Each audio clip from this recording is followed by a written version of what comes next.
प्रतियोगिता का मंच जगमगा रहा था। दर्शकों की आंखें मंच पर टिकी थीं और हर प्रतिभागी अपने हुनर को दिखाने की तैयारी में था। लेकिन भीड़ में किसी को यह अंदाजा नहीं था कि यहाँ एक साजिश भी पल रही है। शिन जिन्नू ने चुपचाप कैंची उठाई और अपनी प्रतिद्वंद्वी की खूबसूरत ड्रेस को नुकसान पहुंचाने लगी। उसकी नीयत साफ थी, वह चाहती थी कि लड़की प्रतियोगिता से बाहर हो जाए। काम पूरा होने पर उसने संतोष की सांस ली, मानो अब जीत उसी की हो। लेकिन वह यह भूल गई कि मंच के कोने में कैमरा सब रिकॉर्ड कर रहा था। बहुत जल्दी ये वीडियो उस लड़की तक पहुंच गया जिसकी ड्रेस खराब की गई थी, पर यह देखकर सब चकित रह गए कि लड़की तनिक भी परेशान नहीं हुई। उसने हल्की मुस्कान के साथ पास बैठे सीईओ की ओर देखा और इशारा किया कि सब कुछ नियंत्रण में है। उसकी यह शांति सबको हैरान कर रही थी। जब उसकी बारी आई तो उसने पहले अपना डिजाइन स्केच दिखाया। दर्शकों ने उसकी कल्पना और रचनात्मकता देखकर दाद दी, लेकिन शिन जिन्नू मन ही मन हंस रही थी। उसे पूरा भरोसा था कि असली ड्रेस जब सामने आएगी तो लड़की की बेइज्जती तय है। फिर वह पल आया जब लड़की ने ड्रेस सभी के सामने रखी।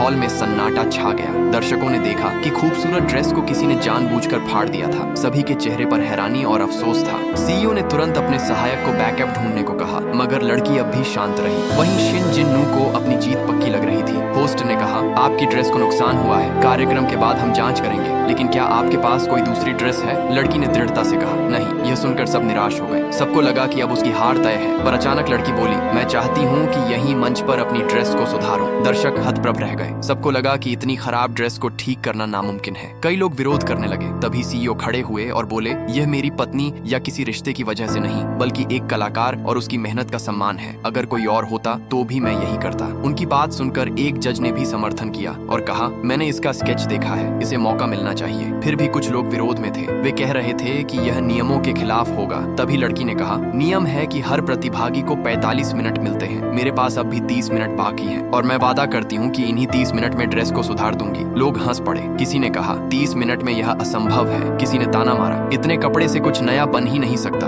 मगर लड़की ने आत्मविश्वास से कहा, अगर मैं सफल हुई तो सब मानेंगे कि मेहनत कभी हारती नहीं। वातावरण गर्मा गया। एक प्रतियोगी ने चुनौती दी, अगर हार गई तो? लड़की ने दृढ़ आवाज में कहा, अगर मैं हार गई तो हमेशा के लिए मंच छोड़ दूंगी, लेकिन अगर जीत गई तो तुम्हें प्रतियोगिता छोड़नी होगी। शर्त मान ली गई। अब सबकी निगाहें घड़ी और लड़की पर टिक गई। वह बिना रुके लगातार मेहनत करती रही। 30 मिनट का समय पूरा हुआ और उसने तैयार ड्रेस को एक कपड़े से ढक दिया। शिन जिन्नू ने ताना मारा, क्या हुआ, पूरा नहीं कर पाई? होस्ट ने इशारा किया और लड़की ने मुस्कान के साथ कपड़ा हटाया। अगले ही पल पूरा हॉल तालियों की गड़गड़ाहट से गूंज उठा। जो ड्रेस पहले बर्बाद लग रही थी, वही अब और भी ज्यादा खूबसूरत होकर सबके सामने थी।